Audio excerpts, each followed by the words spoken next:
12% और 28% जीएसटी खत्म। कौन कौन सी चीजें सस्ती हो गईं? वित्त मंत्री निर्मला सीतारमण की अध्यक्षता में चली जीएसटी काउंसिल की बैठक में बड़ा फैसला लेते हुए देश में 12% और 28% जीएसटी स्लैब को खत्म कर दिया गया है। अब 5% और 18% के अलावा 40% का स्लैब है। सरकार ने बड़ी राहत देते हुए दूध, पनीर, छेना और सभी तरह के भारतीय ब्रेड जिसमें रोटी, पराठा आदि आते हैं, उन्हें जीएसटी से मुक्त कर दिया है। यानी उन पर अब से कोई जीएसटी टैक्स नहीं लगेगा। ये आइटम्स पहले 5% जीएसटी के दायरे में आया करते थे। वही घी, butter, pasta, sauce, instant noodles, cornflakes, preserved meat, coffee और चॉकलेट आदि को 5% जीएसटी स्लैब के दायरे में डाल दिया गया है। ये पहले 18% जीएसटी के दायरे में आया करते थे। इसके अलावा इलेक्ट्रॉनिक्स में 32 इंच के बड़े television, air conditioner, dish washing मशीनें और ऑटोमोबाइल सेक्टर से जुड़े 350 सीसी से कम वाली मोटरसाइकिलें अब से 18% के दायरे में आएंगी। इन पर पहले 28% जीएसटी लगाया जाता था। ये बड़ी घोषणाएं करते हुए वित्त मंत्री निर्मला सीतारमण ने कहा कि हम ये सुनिश्चित करने की कोशिश करेंगे कि ये जीएसटी की दरें स्थिर और स्थायी बनी रहें।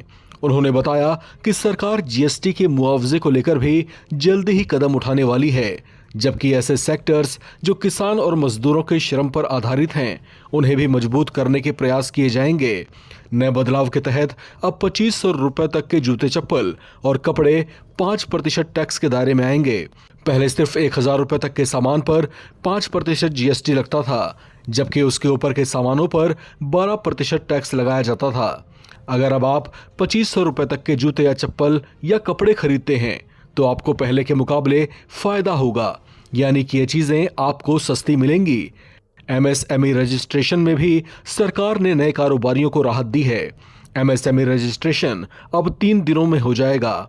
सूत्रों के मुताबिक नए उपायों से एमएसएमई के लिए रजिस्ट्रेशन 3 दिनों में संभव होगा। अभी तक इसमें कई हफ्ते का समय लग जाता है। इस फैसले से छोटे उद्योगों का रजिस्ट्रेशन आसानी से होगा। जीएसटी काउंसिल ने प्लेस ऑफ सप्लाई की परिभाषा में भी बदलाव को मंजूरी दी है। इससे इंटरमीडियरीज को इनपुट टैक्स क्रेडिट का दावा करने में सहायता मिलेगी। इस फैसले से भारत ग्लोबल कैपेसिटी सेंटर्स और आईटीईएस सर्विसेज के लिए एक आकर्षक केंद्र बन सकता है। रेट को तर्कसंगत बनाने पर चर्चा गुरुवार को भी जारी रहेगी। काउंसिल ने सीबीआईसी से पोस्ट सेल्स डिस्काउंट पर जीएसटी को लेकर स्थिति स्पष्ट करने के लिए कहा है। इसके लिए विस्तृत सर्कुलर जारी किया जाएगा। नवरात्रों से पहले सरकार के ऐसे बड़े फैसले से अब बाजार गुलजार हो उठेंगे। इससे देश की जनता में भी खासा उत्साह देखा जा रहा है। इस खबर में फिलहाल इतना ही। बाकी अपडेट्स के लिए आप बने रहें नवभारत टाइम्स के साथ।